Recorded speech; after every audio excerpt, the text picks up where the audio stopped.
Do you ever feel like your body is stuck on high alert? Like you can't settle, can't switch off, even when nothing is actually happening?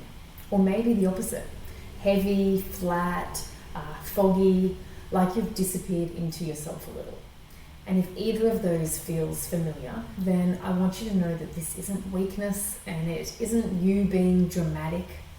It is partly your nervous system doing exactly what it's designed to do.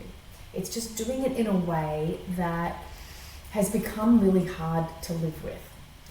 And when you're living with persistent dizziness, chronic dizziness, your brain is often reading that sensation as a signal of danger. Not because it's wrong exactly, but because your system has learned that dizziness means something might not be safe.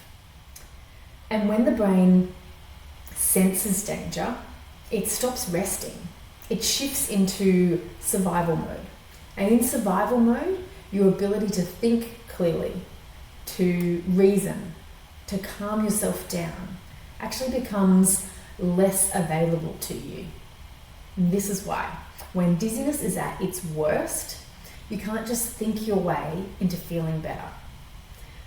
It's not a failure of willpower, it's biology. So let me explain what's actually happening.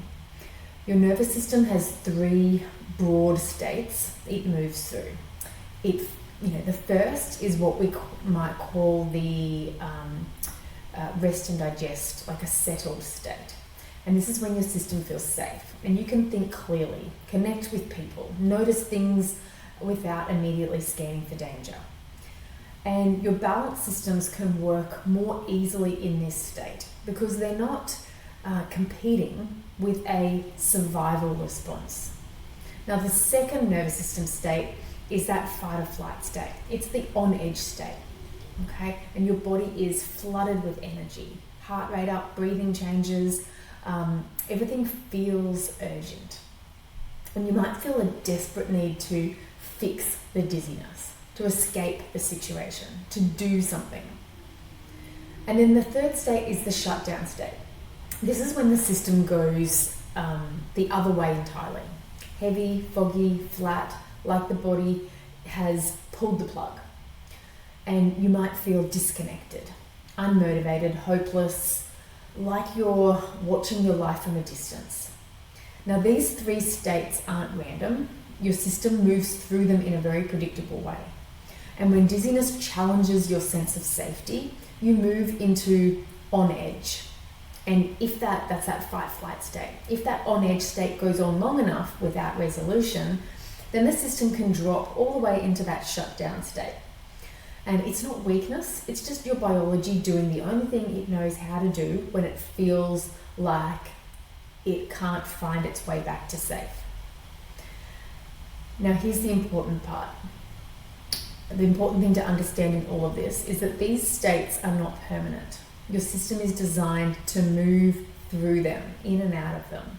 So think of it like a tortoise. When a tortoise senses danger, it retreats into its shell. And if it stays there until it feels safe enough to come back out, right? And you can't force a tortoise out by knocking on the shell. And you can't reason with it or tell it to just try harder. It comes out when it feels safe. And your nervous system works in exactly the same way. So you can't bully or force it back into its settled state. But you can gradually show it that it's safe. And when it believes that, it will start to come back. So here's something simple to take away from this. The next time you notice that on-edge feeling, that fight-flight response, or that heavy shutdown feeling, you might just gently name it, not to analyze it, not to fix it, just, my system is in survival mode right now. That's it. Just name it for what it is. Because this small act of recognition, of awareness, without judgment, is one of the quietest but most powerful things that you can do. It moves you from being inside the state to being able to observe it. And that tiny bit of distance is where the shift begins. And you're not broken, you're not lazy. When you feel that shutdown, you're not in, it's not showing you that you're weak when you feel this way. You're a person with a nervous system that has been working very hard for probably a very long time. Now, if this resonates, there are free resources waiting for you at dizzyresolve.com, or you can check out the links below to get started. But you can like the video and subscribe if you haven't already. And if you've noticed that the harder you try to fix or control your dizziness, the worse it seems to get, then that's exactly what I'm going to walk you through in the next video. So I will see you there.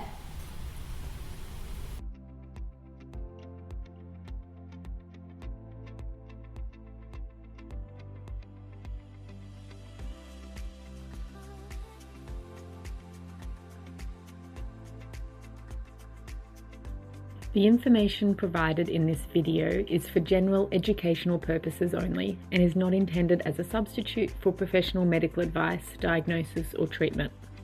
Always seek the guidance of your physician or other qualified health professional with any questions you may have regarding a medical condition or treatment, and never disregard professional medical advice or delay seeking it because of something you have seen or heard on Dizzy Resolve.